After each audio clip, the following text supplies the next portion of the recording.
Brothers and sisters in Christ, happy are we once more to be in this 3rd Sunday of Lent liturgical year C. Good morning and happy Sunday. Happy Sunday, Stéphanie. Happy Sunday, William. Et bonjour à vous, chers frères et sœurs. Nous sommes très heureux de vous retrouver pour cette nouvelle édition de cette émission, ce que j'ai compris, ce dimanche, en ce 3e dimanche de carême de l'année liturgique C. Le dimanche que je nommerai le dimanche de la mise en garde. Car cette parole qui nous a tous attirés dans l'évangile, c'était cette parole de Jésus. Si vous ne vous convertissez pas, vous périrez tout de même. Alors, nous allons sans tarder aller retrouver les chrétiens de différentes paroisses pour écouter ce qu'ils ont retenu de l'homélie ce dimanche. And I think we are going to start with Saint Boniface de Ngui through our correspondent Manuela Tsafak. Ok, bonjour à tout le monde, bonjour chers frères et sœurs, je suis Normand Solfan Patrick Mao de la paroisse Saint Boniface de Ngui. Je profite pour vous souhaiter déjà bon dimanche et bon temps de carême. Aujourd'hui, ce qui m'a marqué particulièrement dans l'évangile, c'est le passage où on nous fait comprendre que des gens sont morts à la tour de Siloé n'ayant rien fait, d'autres ont été massacrés par ceux qui n'ayant rien fait. Père nous a encore raconté à l'évangile comment des accidents se produisent tous les jours. Tous ceux qui meurent ne sont pas plus pécheurs que nous. Donc ça nous invite, moi particulièrement, à la conversion, à faire davantage d'efforts pour mériter, pour avoir la grâce de vivre plus longtemps. Donc vraiment c'est ce que j'ai retenu aujourd'hui. Le soir Jésus-Christ. Moi c'est maman Simon Captain Tori de la CREB Saint-Pierre. Pour ce dimanche particulièrement, j'ai été beaucoup marquée parce que la liturgie me parlait personnellement à moi, parce que j'ai vécu des situations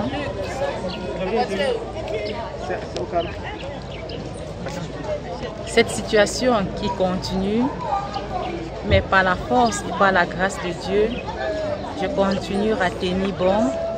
Par l'évangile de chaque dimanche, cela permet de me faire grandir dans la foi.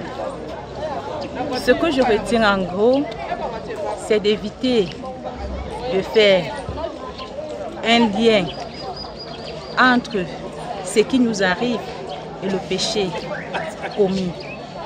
Parce que le Seigneur est tellement bon, il est tellement aimable qu'il ne peut pas nous afficher une telle peine.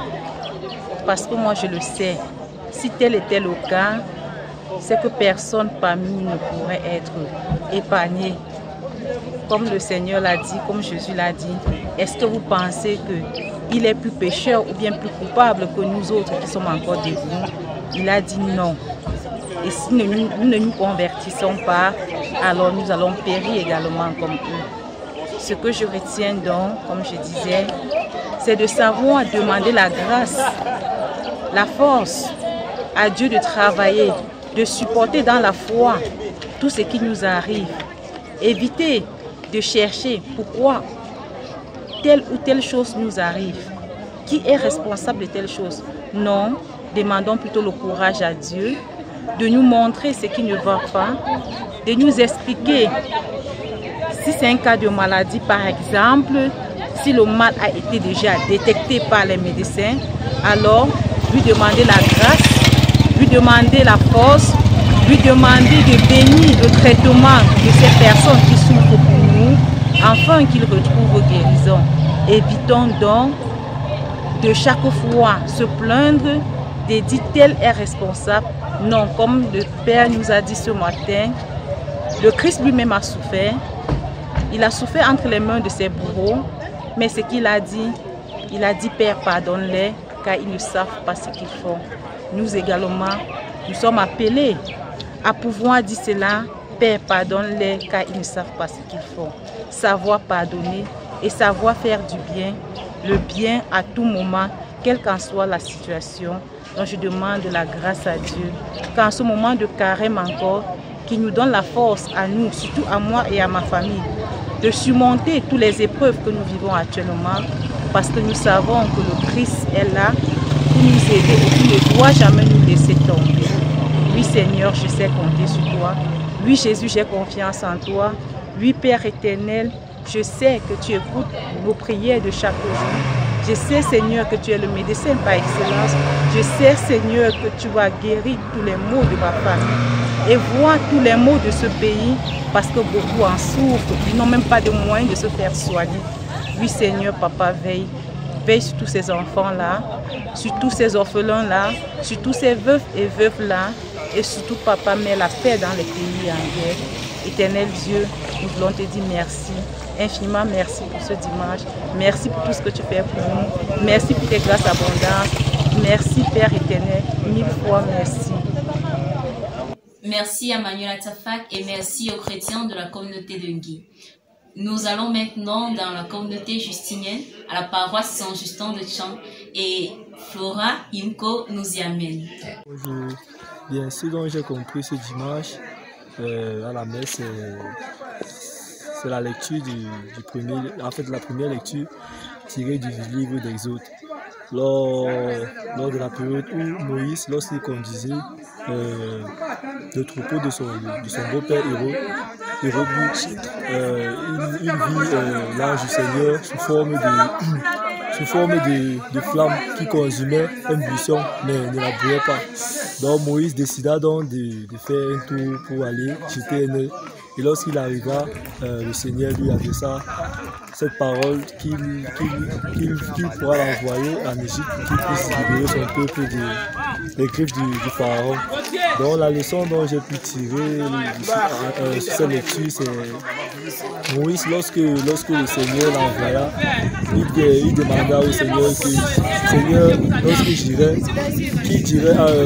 qu'est-ce que je dirais qui m'a envoyé? C'est donc où le Seigneur lui dit, bon, tu répondras, le Seigneur de tes pères, c'est-à-dire Abraham, Isaac et Jacob. Donc Moïse, après cette parole du Seigneur, décida de faire donc ce que le Seigneur lui dit. Donc il mit donc sa confiance en le Seigneur et il descenda en Égypte pour pouvoir libérer le peuple d'Israël, comme le Seigneur l'avait demandé. C'est un peu ça. Merci. J'ai retenu que déjà à la troisième semaine il y a la troisième semaine du temps de carême, nous allons prendre un temps pour faire un examen de conscience, pour évaluer nos résolutions que nous avons eu à prendre. Si déjà nous sommes sur le chemin, si oui, nous continuons, sinon il faut reprendre. Donc il faut reprendre de bons engagements pour y continuer. Également, j'ai compris que pendant ce temps de carême, nous devons nous repentir. Et pour déjà le faire, nous devons nettoyer notre cœur. C'est-à-dire nettoyer toutes les pensées inutiles, toutes les pensées noires qui ne peuvent pas nous servir à évoluer avec le Christ. Donc je pense que c'est l'essentiel. Ne mets pas quelque chose dans ton cœur, c'était ça. Il faut que tu connais qu'il y a un seul Dieu. Qu'il y a qu'un seul Dieu. Oui. Vraiment, et faire la messe. Et je lui demande, je l'implore vraiment de me donner la force, vraiment, que l'esprit de discrétion là vraiment disparaît dans moi, vraiment. Que je sois aussi concentrée vraiment pendant les prières, même pendant les écoutes, vraiment. J'implore vraiment le Seigneur, vraiment, qui m'aide vraiment dans cette situation, qui me dérange depuis longtemps, vraiment. Je me bats, je fais les efforts, mais je ne sais pas vraiment ce qui se passe. Bonjour, chers frères et sœurs en Christ. En ce troisième dimanche du carême, dans l'homélie, le Père nous a d'abord demandé de visiter les 2 semaines de carême que nous avons déjà parcourues. Et vraiment, j'ai pris la résolution de visiter cela. Et il nous a fait comprendre que pour continuer, on doit vraiment demander la grâce du Seigneur. Parce que de nos propres efforts, de nous-mêmes, nous ne pouvons pas. Et pour demander vraiment la grâce du Seigneur, il faut se convertir. Se convertir, c'est abandonner ses mauvaises attitudes, ses mauvais penchants, sa mauvaise façon de faire, quoi. Donc, en ce dimanche, vraiment, j'ai encore pris la décision vraiment de regarder toutes mes mauvaises habitudes, tout ce que je fais et qui n'honore pas le Seigneur, de visiter cela et vraiment mettre cela